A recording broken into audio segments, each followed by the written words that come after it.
Today's guest is Tyler Minetto, a door-to-door assassin turned tech startup founder, then turned into W2 record breaker, and then turned into a partner of CRO at Silicon Signs. He's 5Xing revenue, building a tech platform to modernize a sleepy industry and redefining success around family, purpose, and flow. This episode is all about breaking molds, where the flow beats force, disruption fuels creation, and comfort is the recliner that steals your fire. Tyler breaks molds. He doesn't do comfortable. He lights it on fire. Dang, dude, that was good, dude. Well, thanks for being on here today. Of course, man. Appreciate you. Let's start from the beginning. Yeah. You've done pest control, software, equity. What was the first spark that lit your fire as a builder? Yeah, that's good. I mean, so I cut my teeth in building and sales. I think sales is really where I cut my teeth in business, right? I think a lot of people too. And that was, I graduated high school. 2 days later, I grew up in Oregon, Portland, Oregon. 2 days later, I flew across the country to DC and started knocking doors and selling pest control. Dang, bro. Yeah, 2 days after graduation, high school graduation. I was still a little baby. Didn't even know how to do laundry. Did you do well that summer? They did really good that summer. That's impressive. Yeah. I went out early. Did not tanked. Do the It's greatest. tough. It's tough. But I went back and had a reentry. So Yeah. I'm impressed at the 18-year-old success, because I saw a lot of 18-year-olds not succeeding door to door, just 100%. being 18. Yeah. Yeah. You're just 18 and I'm free. Yeah. Now what do I Yeah. do? Yeah. So that's really why I feel like I cut my teeth in business and sales and okay, I've got freedom. There's so much more out there than what I grew up in and what I learned. So that was kind of the first entryway into it. What were mom and dad like work-wise? So my mom always stayed at home. She has MS, so can't do a ton. So, and then my father was a law clerk, basically, worked for a judge. And so just very middle class, as average and middle class as they come. No knock on them or anything. It's just how we grew up. It sounds like a great job. Yeah, I mean, it was very, very comfortable working for the government, and then had all the holidays off and stuff. So I can relate to that. Yeah. Yeah. So then you go do pest control and taste this new flavor. Yeah. People were like, well, who is this kid? People have been knocking doors for a while. I got all these nicknames because I was just hitting all these numbers and stuff, and got a little bit of clout, I guess you could say. And then went on a morning mission. Oh, wow. You did it before the mission. Yeah, I did it before the mission. That's Went to impressive. a semester of college as well at BYU, Idaho. Just screwed around the whole time. I took drawing class, snowboarding class, and then, went on a morning mission and did very similar things there, right? The whole, baptized a slew of people in Mexico, and it was a great experience. I mean, whatever you feel about religion, 2 years of communicating and giving your life to communication and others and a purpose sounds amazing. Exactly. Yeah. A You learn molding block. structure, you learn the purpose, you learn what your drive, what's your goal, what are you there to do? We're there to teach people Jesus and baptize them, right? So it was a great experience, right? And then after I came home from my mission, went to college, did the college thing, and then went directly into software sales.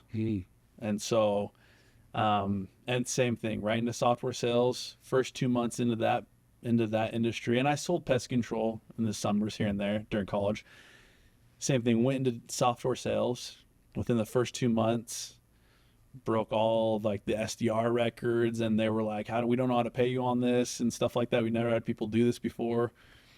And did that for a couple more months, and I was like, this is too easy. I'm sick of working for somebody. And it hadn't been that long. And so hooked up with some buddies, and we went and started our own pest control business. And so that was kind of one of my first founding gigs right there is starting that pest control business. So before you started that, what do you think was different about the way you were showing up in your SDR role in Pest Before the Mission or in the summers? What was a key indicator or something you implemented that distinguished you from everyone else you were working with? Like back then? Yeah, back then. Man, that's a good question. I always came in and would look at, hey, what are people doing? And then who's doing it the best? And who are they and what are they doing?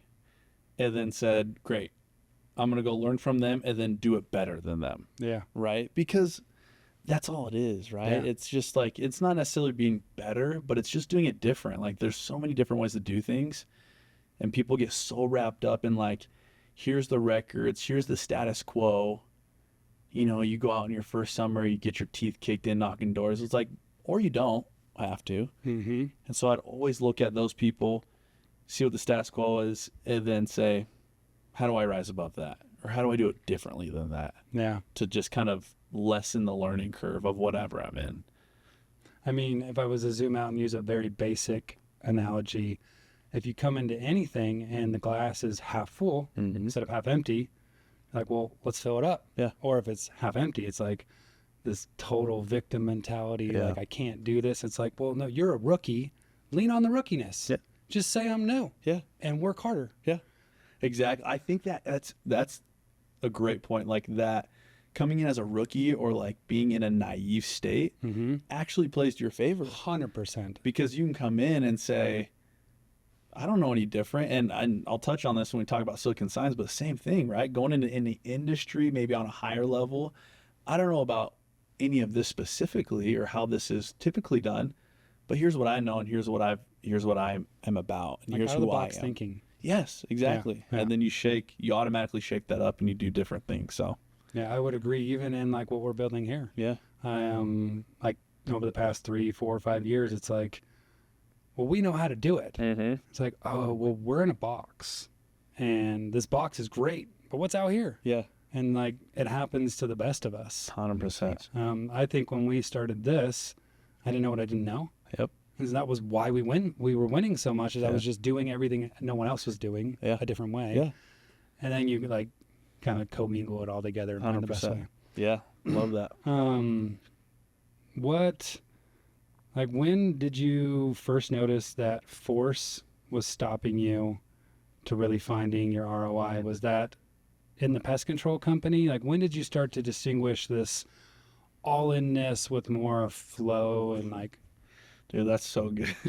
It's honestly more recent than you'd think, right? Like I've always just go hard, like let's just bang it all down and just push against everything. And it really there's a very kind of pivotal mark in my career of just always achieving and always going to the next and push to where like I had this moment and I was like, man, nothing is satisfying me no matter how hard I force anything. Like nothing is satisfying. And I'm just having to go to the next and then having to go to the next. And so there was that moment where I was like, okay, I got to now like listen to myself and like trust who I am. And it was a journey, right? It was a process of like really diving deep into who I am instead of all the external validation and all the external achievements. And so that kind of mark was like, okay, it's time to go inwards. What do I really want? Who am I? And what's really important? Like what does success actually mean to me? Yeah. Rather than letting everything else define, like letting the world or society or whatever define what success is to me. I needed to define it. Yeah, I saw a quote a couple of days ago. It was like, create something I can't remember exactly. It said, create something you're in love with instead of creating something for others to be in love with. Love that. It's kind of like, when we find like, what is that thing that like, I wake up and I'm just like, I want to give this to the world. Yeah. Then the grind is no longer like a push. Yeah. It's like a collaboration. Yeah. And so then we get to use that push grind thing we've learned from our life and put it into like a choice format. Literally working on the same thing, bro. 100%. I think it's like we have these moments, right? Where it's like, it like hits and you're like, man, I've been forcing or I've been pushing and I just need to let this thing flow. And then like that thing, that part of your life maybe does better, right? Like maybe a relationship. And then it's like the business part of flow versus force. And then it's with your kids, you know, it just like, it's a journey, right? And Yeah. Now for me, this exact little balancing act, couple years ago, and then like looking at it, core values for me. And for me, I'd choose my top 3. And so I love creating things and building things and creating things. And like, I love it. yeah, And I like to work, but I want to build in like an alignment. I love being a father and I love family. And then I want to live an aligned life that is outside of business with people and how I treat others and how I treat me. Yep. Which is very connected to how we treat others. And if they're all being attended to, then it feels like I can maintain focus. But where the part I'm polishing is like noticing I'm too much in one and like letting the other one go. Oh, yeah.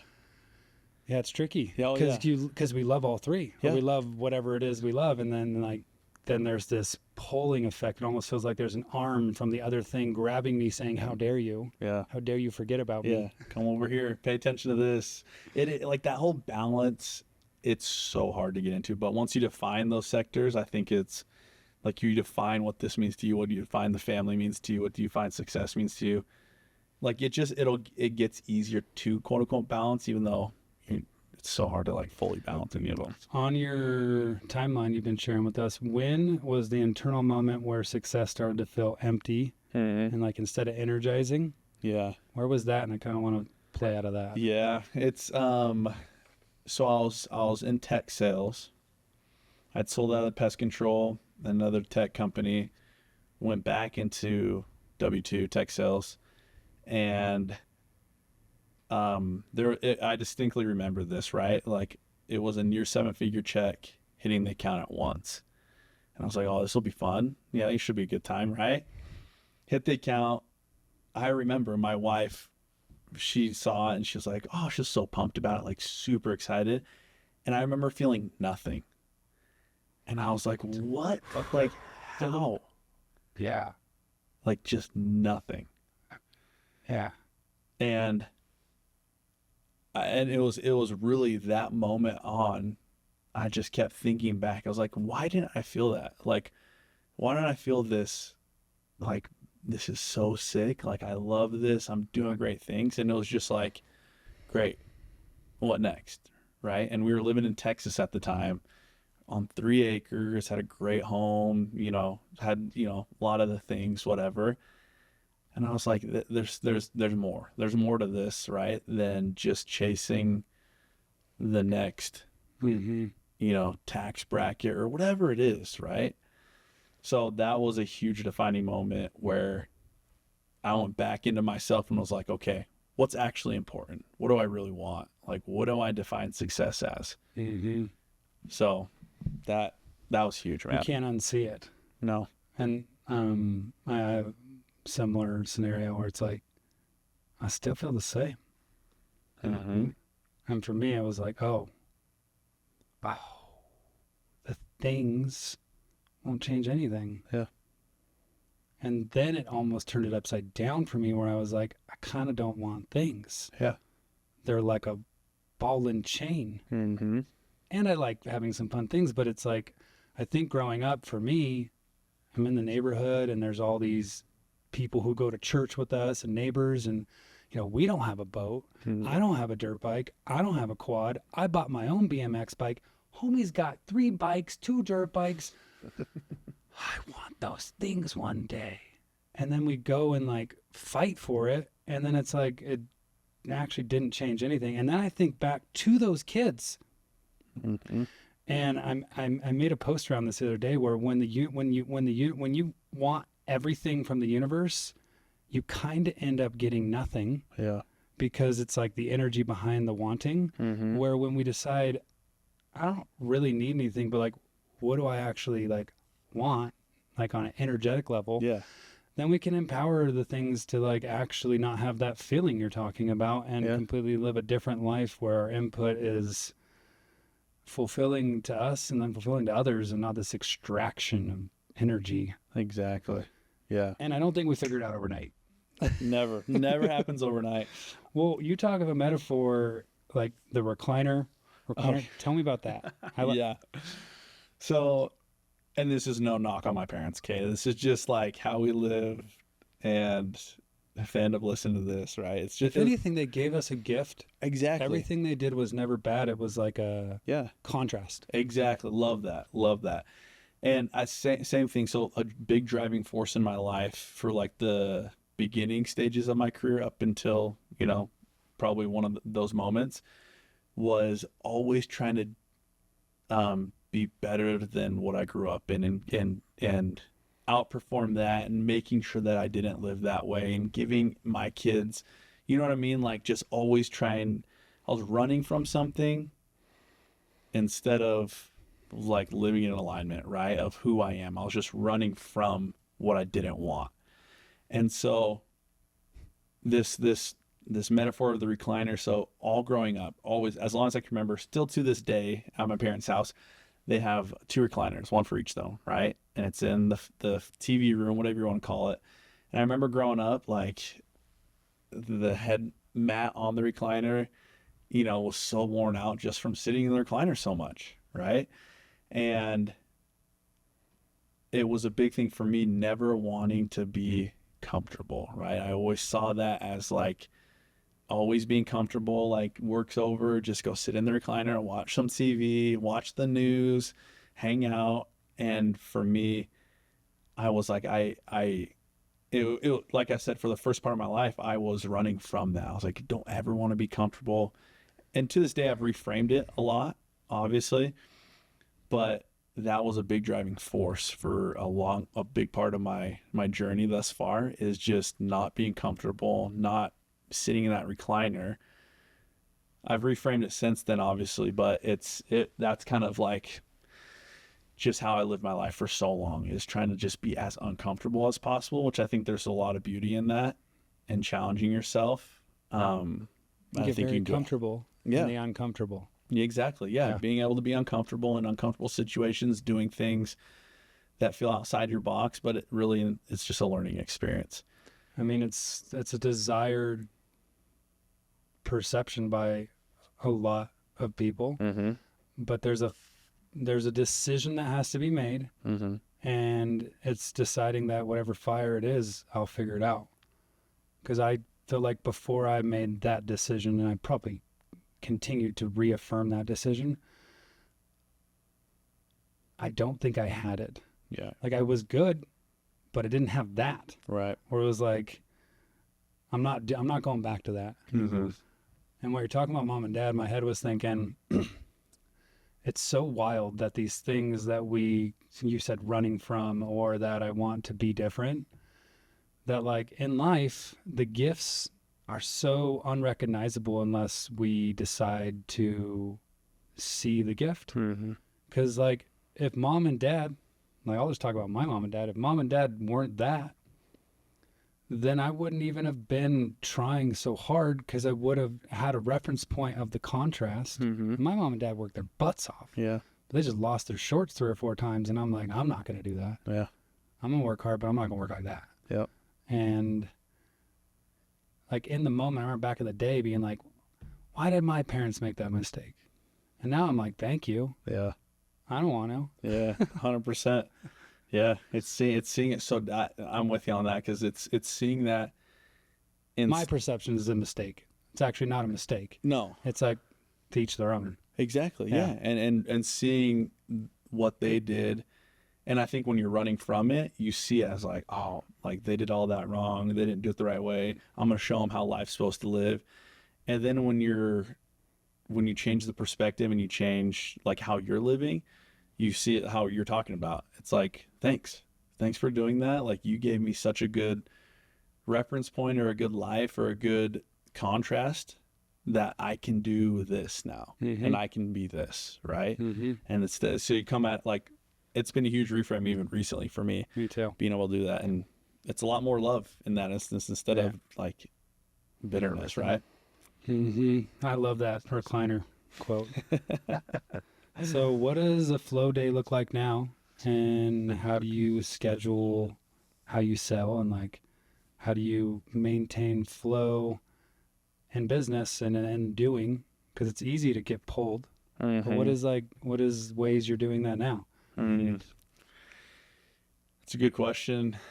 The day-to-day is a lot different, and it is saying no to a lot more things, because like in the mornings or when I start my day, like understanding what, like I'm going for a higher purpose, right? A bigger thing, instead of just like, checking off boxes and just trying to get the next thing. So I don't know that like I have a formula as far as like, here's how to flow day to day, because I don't. How about this? What are early warning signs we're slipping back into force? Yeah, I think when I'm not prioritizing and I'm just saying yes to everything, and my attention just gets pulled to where who is the loudest and who wants it, that's when I'm like, okay, I need to take a step back. Yeah. Right. And that's generally what happens, right? Somebody screams loudest, like, hey, I need you over here. Hey, I need you to do this, or hey, can we work on this? Instead of me being proactive and say, hey, let's do this. I want to do this, and this, and owning my schedule and owning what I'm doing and being proactive instead of being reactive, right? 100%. Proactive over reactive. Even like the email inbox, right? Like we just get in a mode where like all of a sudden we'll just start jumping into our inbox when we have free time. Yeah. Like, oh, I've got 20 minutes between these meetings. I'm just going to go jump in my inbox. It's like, do you really need to get in the inbox right now? Or is there something that you can create or work on that's more beneficial? What are we running from? Exactly. Yeah. What are you trying to not do that actually is important? Yeah. Yeah. 100%. This has like been the past year for me too, like highest action, leverageable action in the business. And then kind of putting a layer on it where, how do I maintain this highest action with also a highest action of alignment in my life? Because sometimes when I go straight to high action, I can show up like, it's okay to be a lot. I'm right there with you. Yeah. But I don't want to actually show up as that a lot right now. Because like the hardest part is when it's validated and justified a lotness with the team. Yeah. Like, wow, I gotta take a deep breath before we're talking about this. Totally, dude. Yeah. So yeah, it's totally a balancing act. And I'm so grateful for it. Yeah. Because you get to notice both sides and sharpen it. 100%. And yeah, it's beautiful, man. Like it changes the way we show up with our kids. Yeah. Changes the way I show up in the morning with me. Yeah. And then it just down trickles into everything else. It's so interesting how force creeps in with such like I've been thinking about this a lot. It feels like we're actually supposed to curate space for both. 100%. Yeah.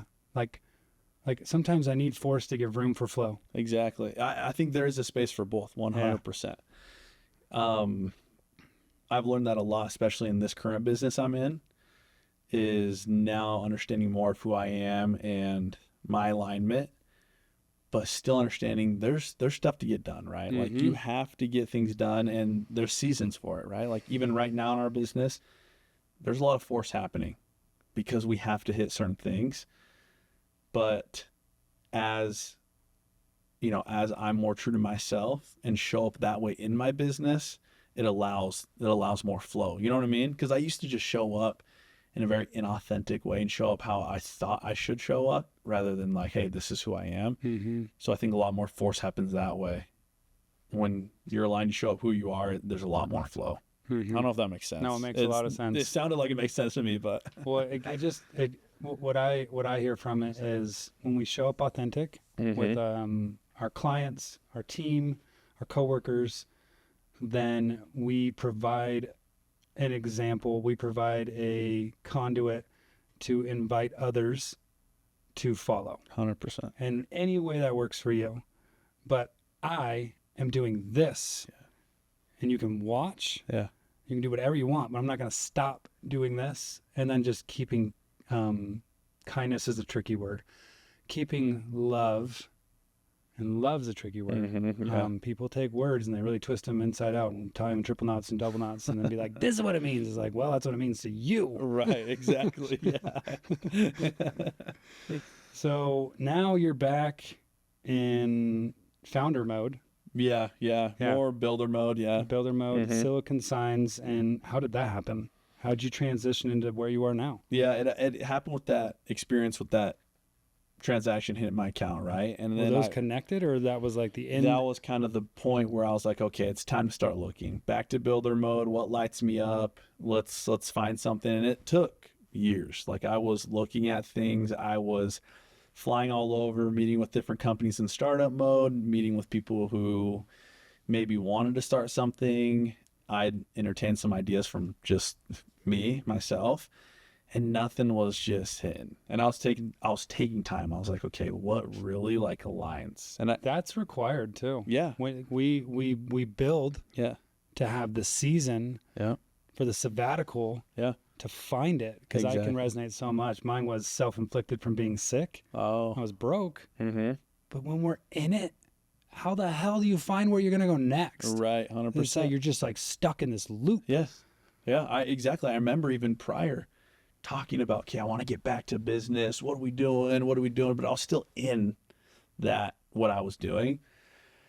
And I'd gotten down the road with the negotiations on a couple different businesses. And, you know, one particular, I was like, oh, I would love for this to work out. And just, we couldn't match terms. And I was trying to force it at one point, and then I was like, I'm going to step back. I remember that. I was trying to force it, took a step back, and was like, if this is going to happen, it's going to happen. I've done all I can. Ended up not working out. So the founder of this current company, Silicon Signs, so it's James and Chase are the founders, started in 2017. Chase is actually, we grew up together. So diaper buddies. Our parents knew each other before we were born. It is wild how many similarities you and I have to discuss after this. Sweet, dude. Yeah, so I'd seen him start this business. Like, we've been best friends forever. So obviously I've just like kept tabs on it. And I'd done some consulting and stuff and just talked with him about things, you know, throughout the tenure of the business, of when they started it and whatnot. And he'd always, do you come out here, like, come sell signs? Or I was like, that is the most unsexy thing. Like, come on, dude. Like, there's no part of me that wants to be involved, even in signage. And it wasn't till we kind of got more serious about it. I flew out to a conference with him because he was telling me about like how they were doing business in this industry. And I was like, that's how your customers are reacting? What are you talking about? Like, they're just like falling over for you and saying, yeah, let's go. So I went out. I made actually a LinkedIn post about this, just barely. My youngest son was born, and like 2 or 3 weeks later, I took off and went to a conference with my buddy Chase. I wasn't a part of the company or anything. I just wanted to see. And I went out there and was pitching it and talking to people as if I was part of the company, and seeing all the reactions. And I was like, and first of all, I showed up looking who I am, and Chase is like a very similar to you, like sweatshirt, hats, jogger. And we roll up to this conference and everybody's like, who the freak are these dudes? And then you're pitching our stuff, and people were like jumping at it. And I was like, okay, there's some alignment here. Then I saw what I could bring to the table. So that's kind of how it all started. It all just happened like it, you know, years in the making, right? Like, never forced it. And it all lined up, right? I guess that goes with the flow stuff. So 100%. It's funny. Lifelong friend. My parents were there when he was born. Yeah. His father started the medical device company. And for like 8 years, I watched him. Went to a few things, helped him sell some things. Yeah. And he's like, you should start this thing. And it's like the exact same. Very similar. Very similar, dude. And like, we still work together. Yeah. We collaborate a ton. He's there, I'm here. Yeah. There's probably some contracts before we jump down into this simulation or experience where we're like, hey, bro, I'll see you in 30 years or something. We'll hit it together, bro. Yeah, 100%. Because like, me and him have talked about this too. It's kind of like family. Mm-hmm. When you have more things to rub up on in your history, you can like kind of go to family mode. Yeah. Like you can like be like, we're really in this discussion right now. Like, and it can be either it won't work at all or you find to grow together. 100%. Yeah. Because it's, you know someone for 4 years, you know someone for 40 years. Right. It's just different triggers. So different. Yeah. Yeah. It's a different balance of like when you start working together, but yeah, you can go a lot deeper and you can go, in my Kind opinion, of like brothers. 100%. Yeah. You can do a lot more. Well, what's been like, when you think of Silicon Slopes, what have you done to Silicon like Science. Silicon Signs? Yeah. Are you guys in the Silicon Slopes? We're not in Silicon Slopes. We might be because we're developing some tech too, so we might jump into that. Oh, But cool. yeah. But how does transparency in your guys' business give you guys like a competitive edge over a lot of the people you guys are competing with? 'Cause I feel like that's something Totally.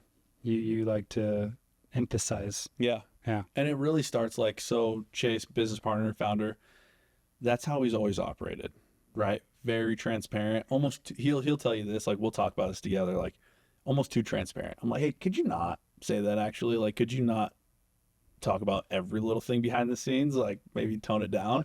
He's always been very transparent. Therefore, that's how the company is. That's what it's built on.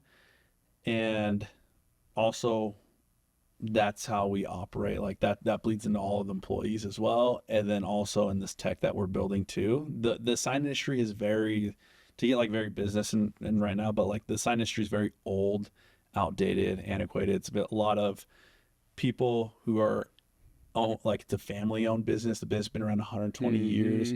You know, all these guys with their suits and ties and stuff like that. And all the same tech systems are running these companies, and they're clunky, they're old, they're hard, everything like that, right? And so then on top of that, we are building our own tech platform, full transparency for corporate and for franchisees and on everything, right? And it's almost kind of like a knock on the sign industry. Like we're showing them how everything's done, how it's all priced. And so now we almost got like these big, huge, massive sign companies that are like, dude, you're giving away the secrets. It's like, yeah, why not? Like, why not open this up, right? Like you guys, and we don't have to be the only ones making a ton of money here, right? Like, let's open this up. Let's be transparent. We gain a lot more trust that way too, right? There's enough money to go around, right? So that's kind of, it's been a huge disruption, and it's just recently started, but we've already noticed it in the industry. Like even these conferences we go to and we sit on, you know, in these meetings, these board meetings at these conferences with all the top execs of these national sign companies. And we're talking about AI and all this other stuff. And all these old sign dogs are like, what, who are these guys? You know, and we're dressed like this, right? So it's, that makes sense. So when it's been yours for so long. yeah. They're in that recliner, right? They're in the recliner and they're just sitting there. Yeah. And then all of a sudden somebody comes and kicks that recliner over and they're like, whoa, what's going on here? Disruption is so beneficial to growth in tech or the way to do it. Or, dude, I love that you guys are building that. In our industry, it's so similar. Mm-hmm. The electronic patient portal. Yeah. They're all dinosaurs. Yeah. And then you got like 2 or 3 outliers that are like halfway de-dinosaured. Mm-hmm. And I'm like, oh, they do this. And I'm like, oh, but you can't even do it that way. Yeah. And it's just, everything's such in a box. And like, it doesn't make any sense in the world we live in now to have something not work the way you want it to work. 100%. Exactly. That's every time we talk with customers right now, we say our consumer is different. The consumers that are buying these signs and who are even the corporate, the franchisors, because that's the vertical we live in, the franchise industry. Our consumer's different. They're used to Amazon, DoorDash, Uber Eats, Uber, right? It's like they want to see exactly where things are, 8 stops away, 7 stops away, 6, and then to the point, like, I get it. My package is getting here, right? They're used to having everything right now. And so if you can't do that now as a company, like you're going to lose that consumer. You're going to lose that customer because that's the world we live in. So I'm with you on that. Has this always been a franchise player? Did it turn into that? No, it turned into that. When did that happen? This was, it was shortly before I came on board. Okay. They went to a conference or two and just kind of like fell into this. Like they started working with some of these franchise companies and they kind of found this niche and they were like, we're good at this. And they found a process and nobody else wanted to take them on. And so kind of fell into it. And then there's a huge market for it, market for it. And when I hear that, I feel like if you're listening right now, whatever niche you're in, inside the niche, there's a niche way to do a piece of it. Yeah. And then when you develop 2, 3, 4, the entire program within the niche, it's so monetizable in the world we live in now. Yeah. People want to skip 2, 3, 4 years and pay you for it. And they want the help. Yep. I mean, we're all using ChatGPT. We're all wanting to just go faster. And I think helping people go faster there's a lot of businesses being created around this, consulting, bringing it into the business. We're doing the same thing. Yeah. Yeah. 100%. Yeah. Yeah. I mean, we're not doing big giant signs, but there's nothing sexy about signs, but well, I think when you make things that on the outside aren't sexy. Exactly. Also, things that aren't sexy on the outside, there's usually, I found, a lot of opportunity in there. Yeah. Oh, yeah. It's like a missed bucket. Yes. Yeah. Yeah. There's so much to do. And I think that's part of being coming in as like a rookie or like being naive. Like I didn't know anything about manufacturing. I didn't know anything about signage. I knew sales. I know business. And so some of the things that I did when I first got here, everybody looked at me. They're like, "Are you sure?" I was like, "I don't know. No, but like, I think this is a great idea." And you know, this year we're 3 to 4xing our revenue from last year. So we're like, things are working, right? What's been the biggest, or 1 or 2 things you guys have built on or increased, or what do you guys do amazing that provides that kind of revenue increase? So you guys, are expos a big part of things? You guys have like an online CRM marketing push of ads? What is your... No. Yeah, no, not, we're just getting into more of the marketing side of things.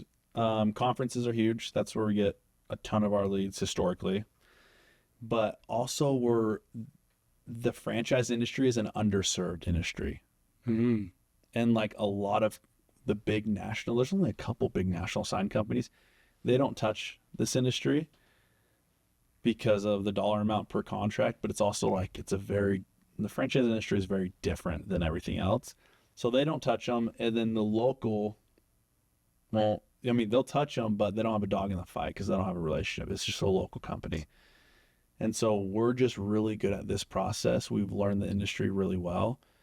And we give it speed and accuracy. Like we are so fast to turn around quotes. We're so fast to provide the assets they need, like so fast. When the customer needs something, we answer. And that's just not what people get usually in this industry. 100%. So just the responsiveness, just being there, being quick. Like think about it. If you have an issue and you call a company and they don't answer and you've called them 2 or 3 times, like you're done. They're done. Yeah. Yeah. They're getting a 1-star review, right? Well, business, I believe, is a huge aspect of our lives, and it connects and impacts the other parts of our life, which vice versa, same thing. So I kind of want to land here, and then we can talk about some juicy, fun stuff, and then we can wrap up with some cool gifts for listeners. But the soul work, you've talked about choosing to stay out of depression, family being your North Star. What does that look like behind the scenes? And like, what are some rituals or like schedules or things you use to kind of stay in this newer way? Yeah. Just like you're talking about, like staying kind of more centered and grounded and like if depression comes in, like sounds like you handle it different than you may have in the past. Yeah. And I think in our world we live in now, there's a lot of people who are trying to sift those thoughts. I mean, shoot, man, me a week ago, I was like, can I And then it's a quick one, you can turn them around, but we still have these feelings and these thoughts and these emotions, and they're real. Yeah, they're real. Oh yeah. How do we claim our power in their realness, I guess, is kind of a question. Because we've talked before this, and you've gained an understanding yourself into these things, and I'm still working on this myself. Yeah, I think everybody is. Like, yeah, I battled heavily, still do at times, right? Battle heavily with depression and like suicide type stuff as well. And I used to keep everything in. Right? I used to hold, and that was a big way that I grew up. We didn't talk about things, right? We didn't talk about money. We didn't talk about deep down how you're actually feeling. Not like what you want to just tell somebody, but like how you're really feeling. And something that has helped me a ton is finding like true, authentic friends, people that like you can tell them things, right? Like you can tell them how you're actually feeling, what you're actually going through, and being able to express that, and they won't judge you and they won't think less of you. So just being able to be more open about it and say, hey, here's who I am, here's how I'm actually feeling, and you got any advice? Like, what are your thoughts about it, right? And that's, for me, and my wife she's like my number one. She's freaking amazing. You should have her on here. She's phenomenal. And just the level of communication and without judgment that we have, and I've got a couple other key friends outside of that, but that's helped a ton. Just to be able to open up, be like, hey, here's how I'm feeling. Like, let me tell you, and let me cry. Like, let me cry as a man. Like, let me just like let this out. Yeah, I relate to that a lot. In fact, the past year, they didn't go away, but I don't know. I chose to not hold it myself, but kind of like some might say isolate. But it was intentional. I started saying no to a lot of activities, and like yes to like 1 or 2 a month instead of like 5 to 10, and it just created a lot of space to be with me. And now it's turned into like I like being with me, and so I don't know if I want to go. You're like, I don't want to hang out with anybody now. But I can't imagine not having when it is dark or deep, which is me too now. But there for sure is certain people that I can just be real with. Yes. And a part of that real with is, don't say I'm less than, but tell me what you see. Yeah. I don't want you to make me feel good. Help me feel good and be real with me. Yeah. Be like, hey, thank you so much for sharing that with me. And like, this is what I see. And like, this is just a little like belief thing. You're crushing it, but I think you have a blind spot here. Yeah. Because when we don't come in with that, making someone feel less than, we can hear the blind spot. Yeah. And then it's like, that's what I wanted. Like, obviously we want to feel better, but ultimately what does feeling better really require? And it requires acknowledging and seeing the thing that's causing the pain. Yeah, exactly. And making it come back over and over again in our lives. Yes. But there is like a polished tone and delivery of that. 100%. And I would say we have a lot of friends who are really good at that. 100%. We do, for sure. Yes. Yeah. Thank you. Cut out that thank you from the edit. So, since we are pausing, can I make a request since we're pausing? Yes. What's her name, Emily? Brindy. Brindy, can you take a picture just that's a great us, idea. like just Thank on you. your phone, just nice pictures, just so I can have them for. Yeah, thank you. So I got a few things in here. Let's just pick one. Yeah. And then we'll start the edit back on. So I'm just gonna read them off. How do you hold ambition and mental health without faking it? What boundaries or routines keep you grounded and honest? If building an empire without losing your soul is the theme, what does that mean to you now? What did the moment I felt nothing teach you about meaning and enoughness? How did you and your wife redefine success together as a family? what's the scoreboard you use now? Flow KPIs, family KPIs. I think we should just choose one or two tops. I'd say the enoughness and then the wife one after that. Cool. I like those a lot. But perfect. They're right next to each other. And then I'm going to skip my lightning round of questions and we'll just go to the outro. And then we'll free flow to outro. When it feels like we're kind of wrapping up, we'll wrap up. Sick, dude. Cool. I don't normally stop like that. That's really convenient. That was nice. Yeah, dude. Yeah. All right. So we're going to roll back in.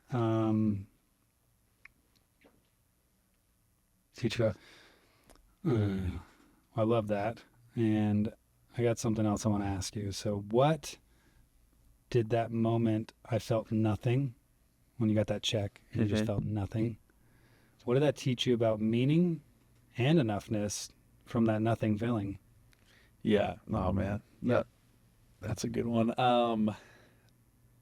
So a lot, what I've always done and what I noticed up to that point, and I'm doing a ton of this right now, is I outsourced everything. I outsourced my self-worth. I outsourced just everything, feelings, spiritual experience. I outsourced everything, right? And I kind of noticed that with that, where I was like, okay, I'm outsourcing my happiness or my feeling of enough to this check that's supposed to hit my account. And then when nothing happened and the feeling didn't hit, I was like, oh crap. Now what? And so it forced me to go back inside and really figure all that out. Like, what was I outsourcing into? And there's so much more to this, right? Like religion, all the ton plays into this. But going back in and really understanding that self-worth, happiness, joy, love, like that's all already in here. And you already have that. And where do you have that? And then anything else is just like extra, right? And so I really like I know people say this and I say this too, but like when your back's up against the wall, like, do you still feel like enough, like if you're quote unquote not like, maybe earning what you're supposed to or what you want to, or like whatever it is, right? Like, do you still feel loved? Do you still feel enough? Do you still feel worthy? And if you don't, it's because you're outsourcing it. 100%. Something else has that for you and has claimed it, and you need to go and reclaim that and say, hey, I'm reclaiming my worthiness back into myself, right? Yeah. So what I hear is we go in and we find the things where it is a way. And then we like peel it back and we're like, why is it like that? Like we're real with ourselves. 100%. We don't like BS around the bush. It's like, let's get creative. In fact, maybe that's not even true, but maybe it is. And I'm going to write it down. So the outsourcing just totally, when I hear this is, actually, I'll just use a story that popped up. I remember I was talking to this guy 4 years ago. We're at this retreat and I'd been there like an hour and he just had like a really good energy about him. And we just started talking. And then he says to me, it just feels like I'm like, I'm not getting anything done in life right now. And he owned his own business and he made millions, but he's on that aiming thing. And he was like, I'm not making it better. And then, but right before that, we've been talking about parenting and fatherhood and connecting with our kids. And then we moved to business. And I remember looking at him and being like, hey, like, where's the value come from? Like where do we give our value? And who defines what that value needs to look like? Truthfully, it's us. So what it really feels like is we don't accept our wins. Yes. And we just move on to the next. But when I've been practicing receiving my wins, even just checking off, send this email to this person and tell them I'll follow up with them in 2 weeks because I'm busy right now. Oh my gosh, I got 25 things done today. We have accomplished this in the past 2 years, and now we're moving on to this. Way to go, Jared. Yeah. Way to go, team. Yeah. Look at what we've done. Oh, yeah. And we forget that. Yes. I am such a big culprit of that. I used to think I didn't want to waste time there or take away from my momentum, or like, you know what I mean? Oh yeah. I know exactly. I feel that, dude. Yeah. So how did you and your wife together redefine success? Redefine success together as a family now, like, because there's an individual path, but then when we're running with someone through life, we have to do that together. You gotta do it with everybody. Yeah. You're not the only. I'm not the only one in this journey, right? Like, yeah, we started challenging everything that we had been doing, and it started like my wife's, like I said before, like she's a freaking rock star, and yeah, you know her, like you met her, like you've seen a little bit about her. She's unreal, and she's really, Good job. Yeah, thanks, dude. Yeah, I honestly scored. Super lucky. And so she's really good at challenging those things and really good at like, okay, is this the right thing for us? Is it not? And I'm more of like, great, this is here. Like this, I've been doing this for this long. Like this is great. Like this is who we are. This is how it's supposed to be. And she questions, like she'll continue to question and like, hey, we've been doing this long. Should we go do this? Right. So that's a big thing that we've done, is really challenge and question all the things that we've been doing just because. And everything from, like you said earlier, like having a bunch of things, right? And like having all the nice things. It's like, do we need that? And like, why are we buying all those designer bags? Like, what's the point? Like, what is that fulfilling? And then going deep into that. And then even to all the constructs, right, that we grew up with, that we've always been a part of. I even like started deconstructing everything about myself too. Like my hair, for example. I like my hair and I like to put a lot into it. And so like in this deconstruction part, I was like, you know what, I'm like gonna buzz it almost. Like I'm gonna cut it super short just to like break down everything that defines me. And it's that kind of principle of like just challenging those things and then being intentional about like, okay, we actually enjoy being together as a family on Sunday and not maybe going somewhere. Or we love doing this, or hey, we don't love doing that. And so we just challenging all those and then coming together and discussing them has been huge, like within our relationship as a family, how we raise our kids, where we want to live, the people we want to be around, all of that. We just challenge it, question it, and then define it.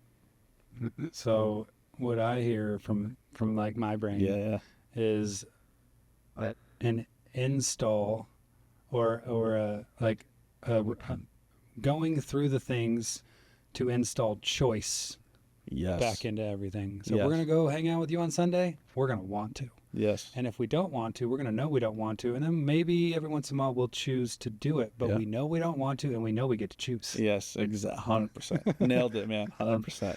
Because family stuff for me is, I've put that layer the past couple years, and it's so much more enjoyable. I didn't have to go anymore. Yeah. And so I went, and I decided that I wanted to. And then like I was able to play with those weird feelings that come up around mom and dad sometimes, and just not keep doing the same old thing, where it's like, why can't I be me when I'm with mom and dad? Yeah. You don't even know me. Exactly. Or a little bit. Right. And I love that. Yeah. I'm going to steal some of that. I feel like I've done that, but I really like the way you described it. Yeah. It's beautiful. Yeah. It's a process, but it's worth it, in my opinion. Well, we talked about a whole bunch of stuff, but if we were to choose one thing to give our listeners to kind of like take and implement, if they choose to, what would be the one thing? Yeah, I'll pick one for now. This will be my one thing in this moment. It'll probably be another thing in a different moment. But I think challenging the status quo of how something is being done, or how you've always done something. And it can be how hey, I've always done this in the mornings, or hey, this is how this industry works, right? Just challenging it. And we talked about at the beginning, like just coming in as a rookie, seeing it from a rookie perspective or from like a naive perspective, just challenging that, asking the question, challenging that status quo, and then, trying to approach it a different way, like being open-minded about the situations in your situation, right? Not getting so tunnel vision. So that's what I would say helps a ton. I love that. Yeah. Yeah. So let's challenge the status quo in ourselves and in the things we choose to connect ourselves to, and put our glasses of curiosity on. Love that. Because you said it, but I was thinking, I'm going to add this on. I love that. Yeah. Hell yeah. Because I love that. Yeah. That's nothing ever. This is what I tell my kids. This is not what I heard growing up. This is what I believe right now. It feels right. It might change. Yeah. I love that. Because, like, why does everything have to be fine? I don't think anyone actually knows a finite answer about just about anything. No. Even facts. Yeah. How many facts we disprove? Yeah, all the time. And having permission to change, to be able to change. Yeah. Whichever way it goes. Oh, that's a good one. The permission. Yeah. And saying like, hey, this, like you said, this is what I believe, or this is who I am right now, or this is what I believe right now. And it definitely can change. So Tyler has given all of us permission. Absolutely. Receive that permission. Yeah. Love you, bro. Love you too, brother. Appreciate Great it. stuff. Thanks, Well, man. Flow over force, disruption as a love language for dead systems. Tyler embodies the mission. If our listeners want to find you, I know you don't sell anything. What's a good best place to follow you on Instagram or YouTube Instagram, channel? Team Minetto, LinkedIn. I'm on LinkedIn a lot. Cool. We'll throw them in the bio. and all that. Yeah. Those are probably the best way. And just holler if anybody wants to hang and chat, man. I'm down for it. Well, great talk, Tyler. Thanks for coming brother. on today. Appreciate you. Well, until next time, thanks for watching The Hatch Point.